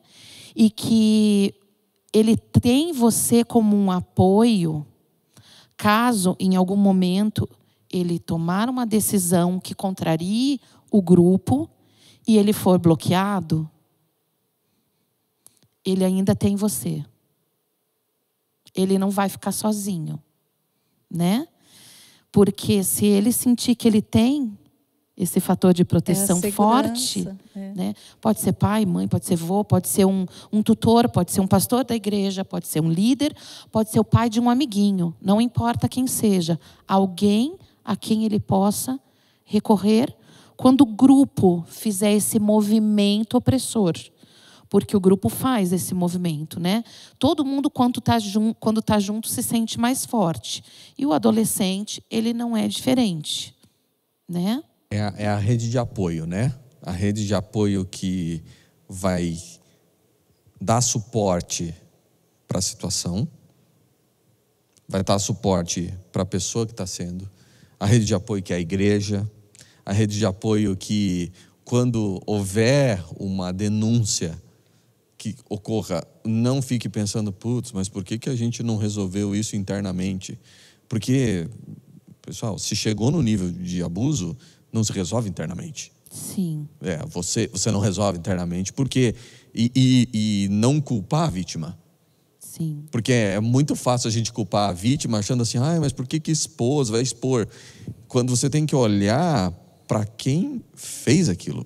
A responsabilidade das situações de abuso é de quem perpetuou o abuso. E quem cala, né? Quem está assistindo, está consentindo e permitindo que aquilo continue. Por isso, o projeto se chama Quebrando o Silêncio. E o silêncio não é só da vítima, o silêncio também é de quem assiste, é de quem detecta. O silêncio tem que ser quebrado, não importa em que esfera. E o apoio, se é na família, o apoio de todos da família, se é numa comunidade, se é na escola, se é na igreja, o apoio é importante para que a vítima sinta protegida, né? E comece a resgatar, eu sou importante para essa comunidade, eu sou amada, né? Estão cuidando de mim. Isso tudo resgata, é o início do resgate. A gente vai encerrar usando um pouquinho do que a Marisa falou. É importante não ficarmos em silêncio. Nós precisamos refletir sobre os momentos em que temos sido abusivos. Os momentos em que temos sido negligentes, permissivos ou autoritários, em qualquer esfera, em qualquer área da nossa vida. Como cristãos, nós temos um modelo que é Cristo e Ele é perfeito, mas nós temos consciência de que o pecado habita em nós e nós temos uma série de dificuldades a serem superadas. É muito importante que a gente saia daqui hoje, e você que está nos assistindo também faça essa reflexão. O que eu preciso mudar para não me colocar numa posição de abusador? Para o meu marido, para minha esposa, para o meu pai, para minha mãe, para os meus filhos. Como eu posso ajudar nessa formação de rede, aumentar os fatores de proteção para que o meu filho, a minha filha, não se sinta prejudicado quando alguém o bloqueou a um tal ponto de achar que ele não tem mais valor e possa até pensar em suicídio. Ontem, na faculdade, nós fizemos uma intervenção de saúde e a nossa intervenção, a da minha equipe, era sobre intoxicação exógena em crianças de 10 a 12 anos por tentativa de suicídio. Pesquisando, descobrimos que a maior quantidade de crianças de 10 a 12 que ingerem um agente tóxico hoje é por tentativa de suicídio. Não é por acidente. Porque você não guardou a que boa no lugar certo, ou porque, enfim, nada disso. E isso nos deixou muito impactados como estudantes de psicologia. Por que uma criança de 10 anos está pensando em morrer? Por que uma criança de 10 anos pensa em acabar com o seu sofrimento dessa maneira? O que está levando as nossas crianças a sentirem-se tão sozinhas, tão não ouvidas e tão abandonadas para chegarem num grau de ingerirem um agente tóxico para acabarem com aquilo, para minimizarem a sua dor? E isso traz uma reflexão para a gente. Eu queria deixar com cada um que nos assiste Isaías 1,17. Na Nova Versão Internacional diz o seguinte: aprendam a fazer o bem, busquem a justiça, acabem com a opressão. Quem sabe hoje você identificou dentro das suas próprias características algo de abusador. Está tudo bem. Mas nós precisamos fazer movimentos para mudar isso dentro da nossa rotina familiar, dentro da nossa rotina como seres humanos, na nossa rotina dentro da igreja. Eu queria... Pode falar, Marisa. É uma recomendação muito importante. Às vezes, o detectar, o cair em si, tanto do abusado como do abusador, é o primeiro passo. Mas não fique sozinho. Busque ajuda. Busque alguém com quem você possa falar e que possa pedir: me ajude, me conduza por onde eu vou, o que eu faço.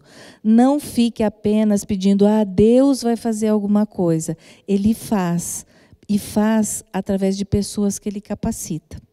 Se você tem um amigo, se você tem alguém de confiança, pode ser o seu pastor, pode ser algum líder da igreja, pode ser um profissional, pode ser seu médico, pode ser um psicólogo, mas busque ajuda. Pode ser numa clínica de universidade, onde às vezes a fila é demoradinha, mas existe atendimento.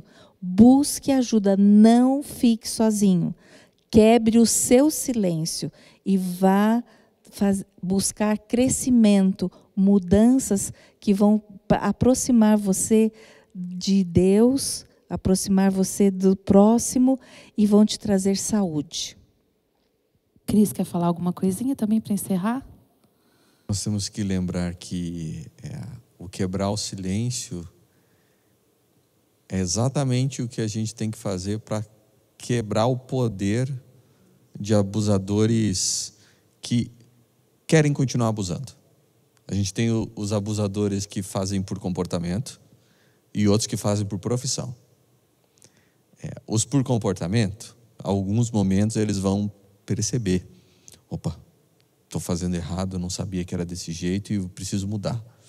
E vão, muitas vezes, independente do que seja, querer fazer. Mas tem alguns que fazem por profissão. E esses por profissão, eles são aqueles que muitas vezes parecem que não estão acima de qualquer suspeita. E isso é perigoso. A gente tem que perceber e a gente tem que ser rede de apoio mesmo. A ideia é: seja rede de apoio. Se você não se sente... É aquela história. Se você está num avião, a aeromoça ou os comissários de bordo, eles perguntam: você está sentado numa cadeira que tem uma saída de emergência. Se você não se sentir apto, por favor, peça para a gente trocar. Eles vão deixar você apto se você quiser. Mas, se você não se sentir apto, peça ajuda. É o que a Marisa estava dizendo. E se você está ao seu redor enxergando a violência acontecer, quebra o silêncio também, nesse caso, denunciando. Nós vamos colocar agora na tela, para finalizarmos, alguns sites, alguns números de referência de órgãos que recebem denúncias, estão preparados para isso. E também um QR Code de um grupo de apoio criado pela Igreja Adventista do Sétimo Dia em nível de divisão sul-americana, para também estar nesse movimento de rede de apoio e nesse movimento de cuidados, nesse processo que exige um tratamento, às vezes individual, às vezes familiar ou às vezes até comunitário. Eu queria agradecer. Eu só vou fazer um pequeno adendo. Faz. Porque às vezes as pessoas elas têm medo de fazer a denúncia porque elas se sentem que elas podem ser expostas. Esses 180, Disque 100, Conselho Tutelar, todas essas denúncias que são feitas, você precisa deixar a um maior nível de informações para que eles possam ir atrás. O nome da pessoa, se você tiver o endereço, etc. Mas você não será exposto. Mas vamos dizer que você ainda assim tenha medo. Peça para alguém fazer para você. Anônima. Peça para outra pessoa fazer para você. E o importante é que chegue até os órgãos competentes, que eles vão atrás. Ah, mas eu não sei se é verdadeiro. Não é tua competência fazer isso. Deixa eles irem atrás. Eles têm o meio, capacitação eles têm necessária para isso. E muitas vezes você pode pecar. Tem níveis, tem coisas que você não tem capacidade para fazer. E isso é inclusive conosco, como profissionais. Muitas vezes aparece alguma coisa lá e a gente tem que denunciar, porque aquilo excede a nossa capacidade de resolver aquilo em outros âmbitos. A gente resolve aquilo com a pessoa que está lá dentro. Por exemplo, você estava falando nessa situação, lá o Conselho Tutelar com certeza está junto dessas crianças. Com certeza, porque precisa. Tem algum processo lá dentro que está acontecendo para cuidar. Não, entenda, o denunciar não é aquela coisa, vai ser preso, talvez seja, dependendo, mas vai ter um acompanhamento, vai ter, é uma forma inclusive de ajuda para poder mexer nisso. Legal, Cris. Marisa, muito obrigada. Christopher, muito obrigada. Eu queria agradecer a você que nos prestigiou assistindo até agora. Nós queremos agradecer a atenção de vocês, agradecer pela liberdade que nós temos de nos reunirmos para tratar desse tema. Então, queria agradecer também a liderança da nossa igreja, agradecer o convite feito pela Tânia e fechar esse momento fazendo uma reflexão sobre como é importante falarmos sobre esse assunto. Tudo que é falado pode ser superado. Aquilo que não é falado, a gente não sabe o que pode acontecer. Então, uma boa noite a todos. Mais uma vez, muito obrigada. E a gente se vê.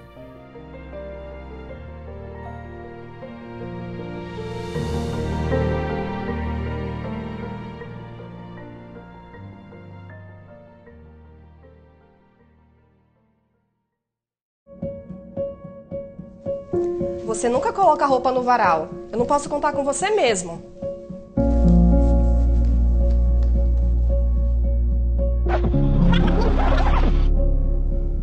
Amor, quando você terminar de comer, você pode pôr a roupa no varal pra mim, por favor? Claro que posso. Depois eu termino de comer. Obrigada.